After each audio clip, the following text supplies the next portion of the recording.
ಪ್ರತಿ ಒಂದು ಪೇಪರ್ನಲ್ಲೂ ನಮ್ದೇ ಆರ್ತಿ ಫೋಟೋ. ಏನು ಅಂತ ಪ್ರಶ್ನೆ ಅವ್ರನ್ನ ಮೇಂಟೈನ್ ಮಾಡ್ತೀಯ ನೀನು? ಈ ಫೋಟೋ ಹಾಕ್ಸಿದ್ದು ನಾನೇ ಅಣ್ಣ. ಸಾವಿತ್ರಿ ಅತ್ತಿಗೆ ಜನಗಳ ಮುಂದೆ ಬಂದ್ರೆ ನಮಗೆ ಲಾಭ. ನಾಣಿ, ಇದೆಲ್ಲ ನಮಗೆ ತಿರುಗಬಾಣ ಆಗುತ್ತೆ. ಇವತ್ತು ಜೈಕಾರ ಹಾಕೋ ಜನ ನಾಳೆ ತಮ್ಮ ಬೇಜಾರನ್ನ ಮತಪೆಟ್ಟಿಗೆ ಒಳಗೆ ಹಾಕ್ತಾರೆ. ಹಾಗ್ಯಾಕಾಗತ್ತೆ ಅಣ್ಣ? ಸಾವಿತ್ರಿ ಜೀವನನ ನೀವು ಉದ್ಧಾರ ಮಾಡಿದ್ದೀರಾ ಅಂತಾನೆ ನಾವು ಪ್ರಚಾರ ಕೊಟ್ಟಿರೋದು. ನಿಜ ಸಂಗತಿ ಯಾರಿಗೂ ಗೊತ್ತಿಲ್ಲ. ಆ ಹುಡುಗಿನ ಉದ್ಧಾರ ಮಾಡೋ ನೆಪದಲ್ಲಿ ಆ ಚಿಕ್ಕ ಹುಡುಗಿಗೆ ತಾಳಿ ಕಟ್ಟಬೇಕಿತ್ತ? ಆ ಹುಡುಗಿಗೆ ಬೇರೆ ಯಾರನ್ನ ನೋಡಿ ತಾಳಿ ಕಟ್ಸ್ಬೋದಿತ್ತಲ್ಲ ಅಂತ ಜನ ಆಡ್ಕೊಳಲ್ವಾ? ಜನರ ಮನಸ್ಸು ಹೀಗೆ ಅಂತ ಹೇಳಕ್ ಆಗಲ್ಲ ನಾಣಿ. ಈ ಮದುವೆ ಮಾಡ್ಕೊಂಡು ನನಗೆ ಬರೀ ನಷ್ಟನೇ. ಛೇ, ನಿಮ್ಮವ್ವ ನಿಂಗೆ ಅಂತ ಚಕ್ಲಿ ಅವಲಕ್ಕಿ ಎಲ್ಲ ಕಟ್ಸೋಳು. ನಾನು ಅಳಿಯಂದ್ರಿಗೆ ಅಂತ ಬೇಸನ್ ಲಾಡು ಮಾಡಿಸ್ಕೊಂಬಂದೀವ್ನಿ. ತಗ, ಇದನ್ನ ಅಳಿಯಂದ್ರಿಗೆ ಒತ್ತಾಯ ಮಾಡಿ ತಿನ್ನಿಸ್ಬೇಕು. ನೀನಿಲ್ಲಿ ಸಂತೋಷವಾಗಿದೆಯೇನವ್ವ?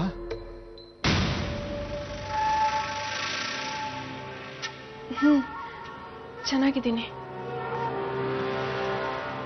ನೀವು ತುಂಬಾ ಅವಸರ ಮಾಡ್ತಾ ಇದ್ರಿ ಸರ್. ಆಕ್ಚುಲ್ ಆಗಿ ದೀಪಾವಳಿ ಮುಗಿದ್ಮೇಲೆ ಹಣ ಕೊಟ್ಟಿದ್ರು ಆಗ್ತಿತ್ತು. ಹಣನ ಅಂದ್ರೆ ಇವನ್ಗೂ ನಾಣಿಗೂ ಏನಾದ್ರೂ ವ್ಯವಹಾರ ಇದೆಯಾ? ಅದೇ ಸರ್, ವಿಶ್ವನ್ ಕೇಸು. ಹಾ, ನಾನು ಅದನ್ನೇ ಹೇಳಕ್ ಬಂದೆ. ಹಣದ ವ್ಯವಸ್ಥೆ ಮಾಡೋ ಜವಾಬ್ದಾರಿ ನನಗೆ ಕೊಟ್ಟಿದ್ದ. ನಾನು ಅದನ್ನ ಮಾಡ್ತಾ ಇದ್ದೀನಿ. ತಕ್ಷಣ ನಿಮ್ಗೆ ಹಣ ಸಿಗುತ್ತೆ. ಆದ್ರೆ ಅದಕ್ಕೆ ಮುಂಚೆ ನಾನು ವಿಶ್ವನ್ ಮೀಟ್ ಮಾಡಬೇಕು. ಸಾವಿತ್ರಿ ಇಲ್ಲಿ ಸಂತೋಷವಾಗಿರ್ತಾಳೆ. ನೀವು ಅದ್ರ ಬಗ್ಗೆ ಚಿಂತೆ ಮಾಡಬೇಡಿ.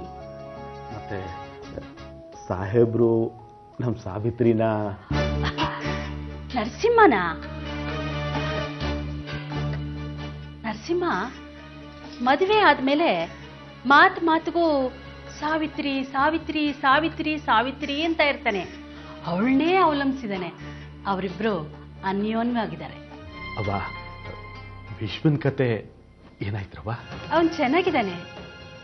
ನಾಳೆ ಅವನಿಗೆಲ್ಲ ವ್ಯವಸ್ಥೆ ಮಾಡಿದ್ದಾನೆ. ಅವರವ್ವ ಹಳ್ಳಿನಾಗೆ ಏನೇನೋ ಬಡ್ಬಡಿಸ್ತಾವಳೆ. ಜನ ಕೂಡ ಏನೇನೋ ಮಾತಾಡ್ಕಂತಾವ್ರೆ.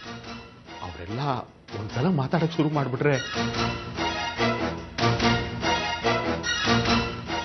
ಅವ್ರ ತಾಯಿ ಜವಾಬ್ದಾರಿ ನಾನ್ ತಗೋತೀನಿ. ನಿಮ್ ತಾಯಿನ ನೋಡಕ್ ಹೋಗಿದ್ದೆ. ಅವ್ರಿಗೂ ನೀನ್ ಇಲ್ಲಿದ್ಯಾ ಅಂತ ಗೊತ್ತಿಲ್ಲ. ನಾಣಿ ಕಡೆ ಮನುಷ್ಯ ಹೇಳ್ದ, ವಿಶ್ವ ನೀನ್ ಕೊಲೆ ಮಾಡಿದ್ ನಿಜಾನ? ನಾನು ಅವನ ತಲೆ ಮೇಲೆ ಕಲ್ಲೆತ್ತಾಕಿದ್ದು ನಿಜ ಅಣ್ಣ. ಅವನ್ ಸತ್ತಿದನೋ ಬದುಕಿದನೋ ನನಗೆ ಗೊತ್ತಿಲ್ಲ. ನಾನು ತಪ್ಪಿಸ್ಕೋಬೇಕು ಅಂತ ಇಷ್ಟೆಲ್ಲ ಮಾಡಿದ್ದು.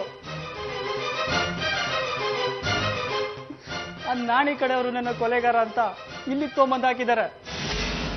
ಇನ್ಸ್ಪೆಕ್ಟರ್ ಏನ್ ಹೇಳಿದ್ರು? ಕೊಲೆ ಮಾಡಿದ್ದನ್ನ ಒಪ್ಕೋ ಅಂತ ಹೇಳಿ ತುಂಬಾ ಹಿಂಸೆ ಕೊಟ್ಬಿಟ್ರಣ್ಣ. ಅವ್ನು ಸತ್ತೋಗಿರ್ಬೋದು, ಹಾಗಂತ ನನ್ನ ಜೀವನ ಇಡೀ ಇಲ್ಲೇ ಕತ್ಲೆ ಮನೆಯಲ್ಲೇ ಕೊಳಿಬೇಕಾ? ನಾನು ಬಂದಿರೋದೇ ನಿನ್ನ ಬಿಡಿಸೋಕೆ.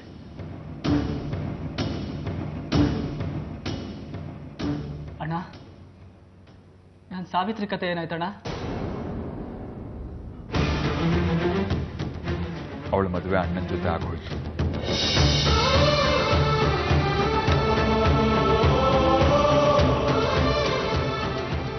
ವಿಶ್ವನ ಲೈಫ್ ಸೆಟ್ಲ್ ಮಾಡೋದಕ್ಕೆ ನಾನು ಜವಾಬ್ದಾರಿ ತಗೊಂಡೆ. ನಿಮ್ಮ ಕೆಟ್ಟ ಆಟದಿಂದ ಎಲ್ಲ ಹಾಳಾಗೋಯ್ತು. ವಿಶ್ವನ ಭವಿಷ್ಯದ ಯೋಚನೆ ನಿನಗೆ ಬೇಡ ನಾಣಿ. ನಿನ್ನ ಬಗ್ಗೆ ನಂಗೆ ತುಂಬಾ ಗೌರವ ಇತ್ತು. ಈಗ ನಿನ್ನ ಹೆಸರು ಹೇಳಕ್ಕೂ ಅಸಹ್ಯ ಅನ್ಸುತ್ತೆ. ಆದ್ರೆ ಒಂದಂತೂ ನಿಜ, ಈ ಪಾಪದ ಫಲಾನ ಒಂದಲ್ಲ ಒಂದ್ ದಿವಸ ನೀನು ಅನುಭವಿಸಬೇಕಾಗತ್ತೆ.